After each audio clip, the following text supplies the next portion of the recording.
maybe day 5, probably day 6, you get to a point where, or I got to a point where it just became so peaceful.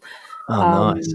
And yeah, that sort of, I guess that inner mind, inner sort of thinking mind did, not through me trying to, but it did quieten down, and you become so aware of your thoughts and sensations. It's an amazing experience.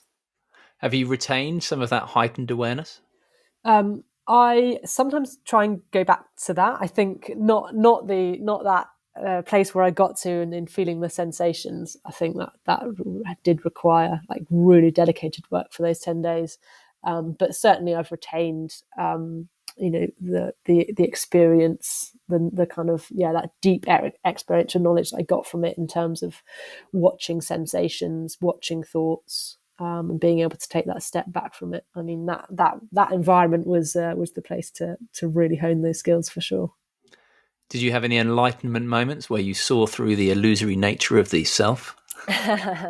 Well, they say I didn't have an experience, but they say that some people like burst out crying and have this unbelievable power. I definitely had moments where because the other thing with sitting for that long period is it's really painful, like physically it's so painful. So I definitely had experience where I was in so much pain, and you watch it and you see the pain and then you see it pass, and it is an amazing experience to realize how what is pain. It's created by the mind, and all these different thoughts that come and go, and it is just I suppose it's an experience where it's very difficult to put it into words because it's at the fundamental, like, experiential level. But if anyone's remotely curious about it, I mean, I personally think we should all do it once in our lives, sit in silence for 10 days. I think this world would be a very different place if we all did it.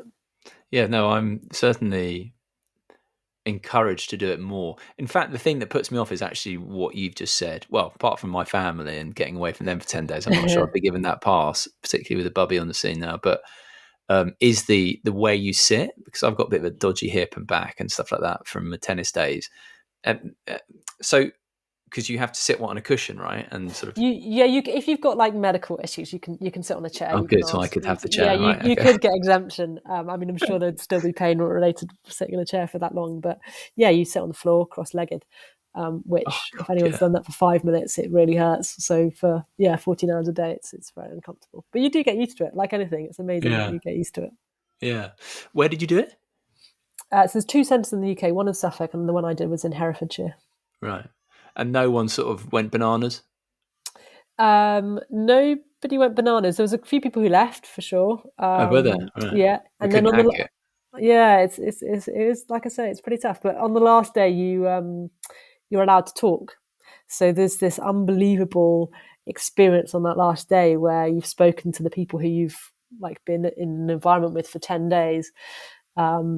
And that is a kind of crazy day. Well, it's not even a day, a few hours where you kind of share the experience that you've had. And then you do one last meditation, and there was a few giggles and various things in that one, but otherwise it's all very silent.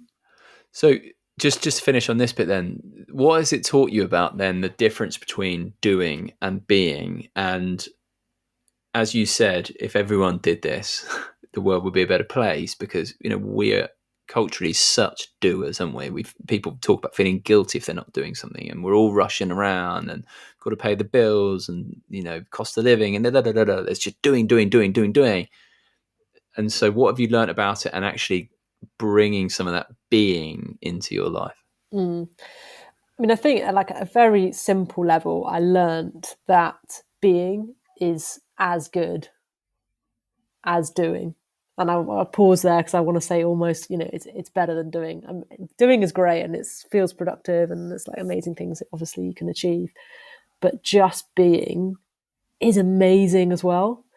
And I try and bring that into like, it frustrates my husband sometimes because he's a doer and he's always doing. And, especially with having a little baby, I've really valued just being with her. And previously, I think that would have frustrated me because you know what it's like. You can't be very productive at all when you've got a little baby around. And I found it so much more enjoyable now that I see that value in just being. And by just being, I mean literally not having to do anything, not having to get my feeling of value from being productive in a day. So I can still feel myself, I can still feel content, I can still feel valuable, even if I haven't done anything that day, if I've literally just, just been with whoever I've been with. But it's, simple things as well. Like you mentioned insomnia earlier. I really struggled with sleep before, and that pretty much like changed my experience with sleep. I previously thought that I had to physically tire myself out basically to get to sleep at night. You don't do exercise for 10 days. You literally sit in one place. But I slept as good as I ever slept because I gave my mind that space. So, yeah, I think back to your question, which was something along the lines of, some of the things I took from it. But I think, going back to that piece around humanity as well, once you're sat in a group and there's like, 60 women and 60 men. So it's a huge group of people. But once you're sat next to people and you realize we are all made up of the same thing and we are all having the same fundamental experience here, it has allowed me to be a lot more compassionate for other people as well. Wonderful. And I suppose it allows you to recognize our innate enoughness, which is so important, right? Because I think so much striving comes from a place of trying to become enough, but actually in being, you are enough. Yeah. And it's this amazing balance and almost like a bit of a paradox, because we want a world where people are striving to achieve, and we wouldn't see the amazing Djokovic Nadal matches if they didn't have that desire to achieve. Like that in itself is great. But I think, and the reason I said I think it would be valuable for everyone to do it, is because I think we also have to realize that being enough, being just us, just being is enough. That innate enoughness, as you say.